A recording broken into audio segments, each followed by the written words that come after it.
पहले भुगतान फिर बाद में मतदान। जो मतदान भुगतान कराएगा मतदान उसी को जाएगा। सारे दर्शकों को यहाँ पर स्वागत है और मैं आज आपके बीच में एक ऐसे मुद्दे के साथ आया हूँ जो सरकार की पोल खोलती है, जहाँ सरकार बोलती है कि सबका साथ सबका विकास, तो कहाँ तक सच है उस चीज़ को हम दिखाना चाहेंगे और एक ऐसे मुद्दे से आपको वाकिफ कराएंगे कि जहाँ पर लाखों की संख्या में लोग बेरोजगार हुए और करोड़ों रुपए के गरीबों के फंसे होने के बावजूद सरकार कोई सुध नहीं ले रही है। हम बात कर रहे हैं सहारा मुद्दे को लेकर के। सहारा मुद्दे पर हमारे बीच में बैठे हुए हैं गोरखपुर से इस लड़ाई को, गरीबों के पैसे दिलाने की लड़ाई पर लगे व्यक्ति, जिनसे हम बात करेंगे और जानने की कोशिश करेंगे कि वाकई में मुद्दा क्या है, इसमें सच्चाई का क्या है और सरकार का इसमें समर्थन कितना मिल रहा है। हाँ सर, तहकीकात में आपका बहुत बहुत स्वागत है और हम सबसे पहले आपसे जानना चाहेंगे कि आखिर आप किन मुद्दों के साथ यहाँ पर परेशान हैं। मैं आपका धन्यवाद करता हूँ, आपके साथी का धन्यवाद करता हूँ, अपने बैठे सारे सहारियन साथियों का, जमाकर्ताओं का धन्यवाद करता हूँ कि आज हम लोग देश में सबसे बड़े गंभीर मुद्दे पर चर्चा करने पर आपने हमें अवसर दिया, इसका भी धन्यवाद करता हूँ। मैं शंभू सिंह सिरनेट लोकतंत्र रक्षक सेनानी भी हूँ, समाज सेवी भी हूँ और सहारा के कार्यकर्ता के रूप में कम से कम 30 साल मुझे काम करते हो गए। मेरे परिवार के भी लोग और सारे परिवार के इसमें जुड़े हुए हैं जो 10 रुपये रोजी रोटी करके कमाते हैं, जीवन चलाते हैं। मैं आपको उस दिशा में ले जाना चाहता हूँ जहाँ वास्तव में कड़वा सच है और वो कड़वा सच जहर की तरह होता है जो कोई से पचा नहीं पा रहा है। वो सच क्या है कि आज देश में जो विकास की गंगा बह रही है, जो चारों तरफ सबका विकास, सबका विश्वास, सबका साथ को लेकर के चल रहे हैं, उसमें कहीं न कहीं कोर कसर ऐसी दब गई जिससे आज लाखों हजारों करोड़ों लोगों के पैसे डूब गए। जो ठेला खोमचा, झुंगी झोपड़ी और छोटे और मझोले लोग हैं, क्या है, उन्होंने अपनी गाड़ी कमाई, जमा किया, एक एक पैसा पेट काट के बचा के बेटी की शादी के लिए, अस्पताल के लिए, अपने घर की ज़रूरत के लिए, मूलभूत सुविधाओं की आवश्यकता की पूर्ति के लिए आज उस सब पर के पानी फिरते दिख रहा है। पिछले 9-10 साल से लेकर के सहारा इंडिया परिवार जो देश में और विदेश में अपना राज साम्राज्य फैलाई, और आज क्या कारण है कि उसका राज साम्राज्य, उसकी आर्थिक और सामाजिक और ऐसी दुर्व्यवस्था जो प्रबंधकीय व्यवस्था के कारण वह निचले स्तर पर गिर गई, टूटती दिखाई दे रही है। परिवार की भाषा, शब्द का कोई महत्व, कोई अर्थ नहीं दिखाई दे रहा कि सहारा इंडिया परिवार, एकल परिवार आज वो नहीं दिखाई दे रहा है। उसी से हम सभी पीड़ित हैं और हम सब लोगों का पैसा जो हमने कार्यकर्ता बन के, कार्यकर्ता के रूप में, एजेंट के रूप में लोगों से दूर दराज गाँव तक जाके साइकिल से मेहनत करके जमा कराया। एक एक कार्यकर्ता कम से कम 5 करोड़, 8 करोड़, 10 करोड़, 20-20 करोड़ तक एक एक केवल एजेंट जमा कराए हैं। वो पैसे जमाकर्ताओं के वापस नहीं हो रहे हैं। एक चीज़ और पूछेंगे सर, एक चीज़ और पूछेंगे आपसे कि जिस लड़ाई पर आप लड़ रहे हैं उसमें लगभग बेरोजगार कितने लोग हुए होंगे।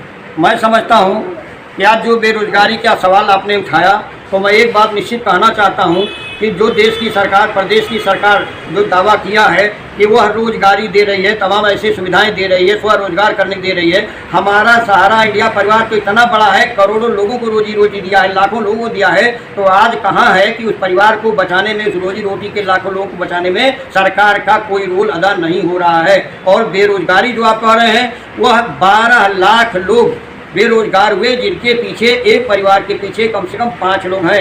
अब इस आंकड़े को आप जोड़ लीजिए कितने होते हैं तो वो करोड़ों में आएंगे।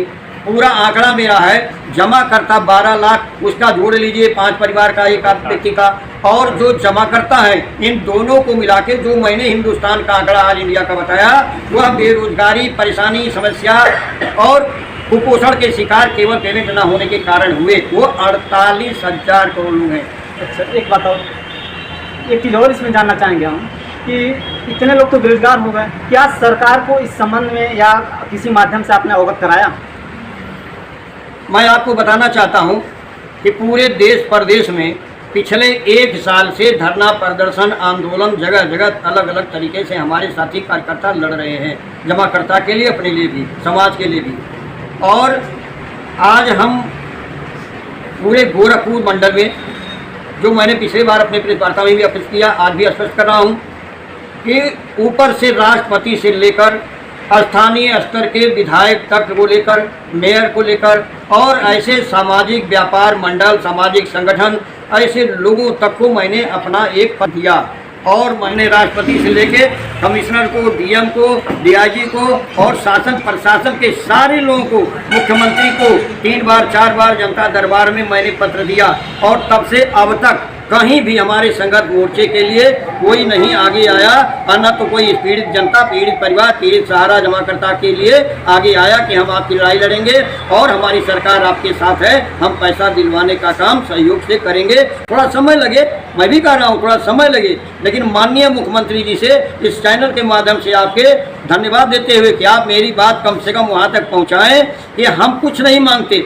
हमारी न्याय की बात हो, हमारी पीड़ा समझी जाए और उस पीड़ा के साथ ये आपके वोटर सपोर्टर और आप ही के क्षेत्र के भाई बंधु दीन दुखी गरीब हैं। कल आप क्षेत्र में जाएंगे तो यह जनता, ये दुखी लोग, पीड़ित लोग आपसे ही उल्टा सवाल करेंगे और ऐसा ना हो कि अपमानित हो और आप वहाँ खड़ा न हो पाएँ और आप उस जनता के बीच में उनको जवाब देकर संतुष्ट न कर पाएँ। इसलिए मैं समय देता हूँ कि आप सभी प्रतिनिधियों से, सभी विधायक, MP, MLA, अपने माननीय मुख्यमंत्री से मेरा हाथ जोड़कर निवेदन है कि मैंने इतना पत्र दिया, इतना शासन प्रशासन को लिखा, लेकिन आज तक कोई भी कार्रवाई नहीं हुई। ये मुझे दुख और पीड़ा है। और पूछेंगे आपसे, जैसे इतने बड़े स्तर पर गरीबों के करोड़ों रुपए फंसे हुए हैं, उसके बाद भी मतलब पैसे सरकार के द्वारा कोई पहल नहीं किया जा रहा है, गरीबों के खुद के पैसे वापस नहीं हो रहे हैं, इसका जिम्मेदार आपको किसको मानेंगे? सहारा को मानेंगे या सरकार को हस्तक्षेप करना चाहिए उस समय सरकार को मानेंगे, किसको कहेंगे?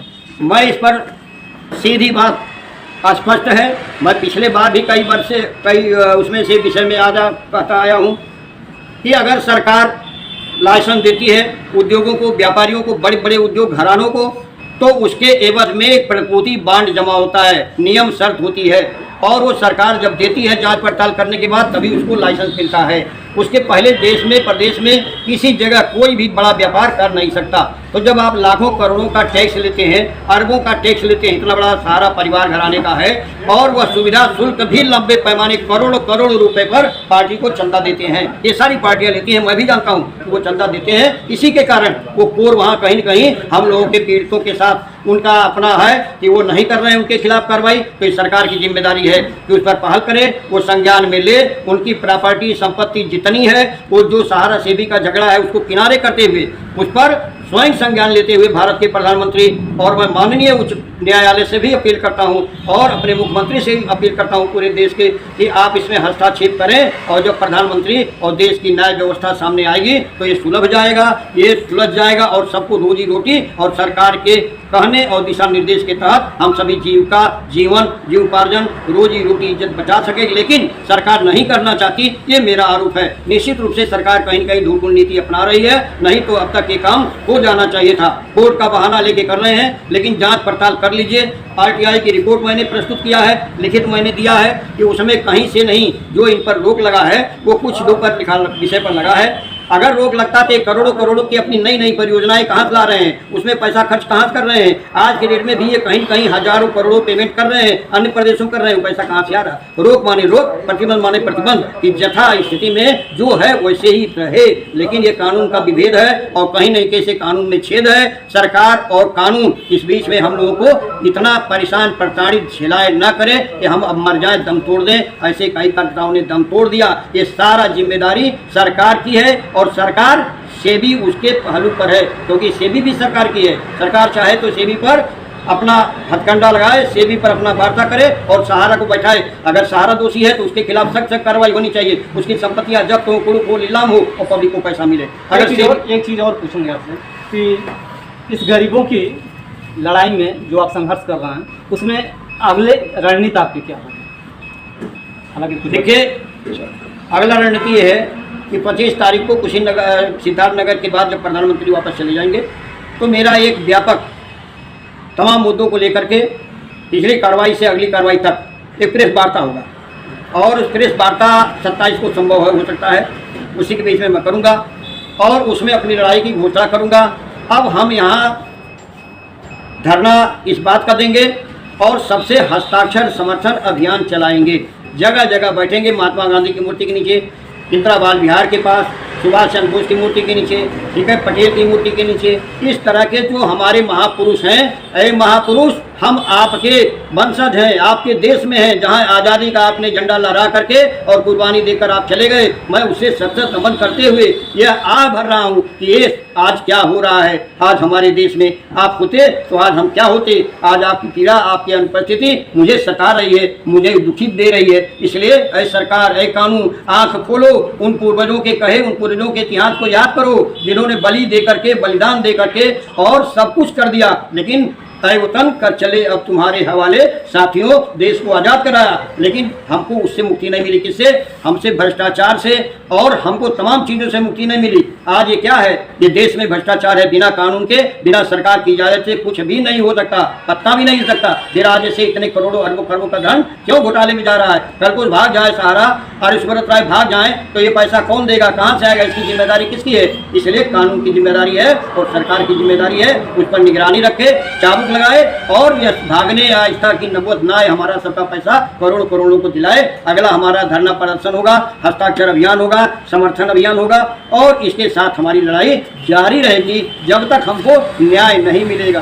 धन्यवाद। अभी हम बात कर रहे थे शंभू सिंह श्रीनेश जी से, जिन्होंने तमाम गरीबों के फंसे हुए पैसों को वापस दिलाने के लिए लड़ाई के मैदान में कूद चुके हैं। और उन्होंने क्या आगे की रणनीति होगी, सरकार यदि नहीं मानती है, इसमें हस्तक्षेप नहीं करती है, तो क्या वो आगे की रणनीति के हिसाब से काम करेंगे, इस पर हमने जाना। सरकार की सबका साथ सबका विकास का सच। मैं कृपाशंकर चौधरी, तहकीकात न्यूज, गोरखपुर। हमारे YouTube चैनल पर जाकर चैनल को सब्सक्राइब करें और नोटिफिकेशन पाने के लिए बेल आइकन को दबाएं। और अगर आपको वीडियो पसंद आया हो तो हमारे वीडियो को लाइक, कमेंट और शेयर करें। इसी तरह तहकीकात न्यूज के फेसबुक पेज पर जाकर पेज को लाइक करें और वीडियोस पर जाकर शेयर और कमेंट्स भी करें।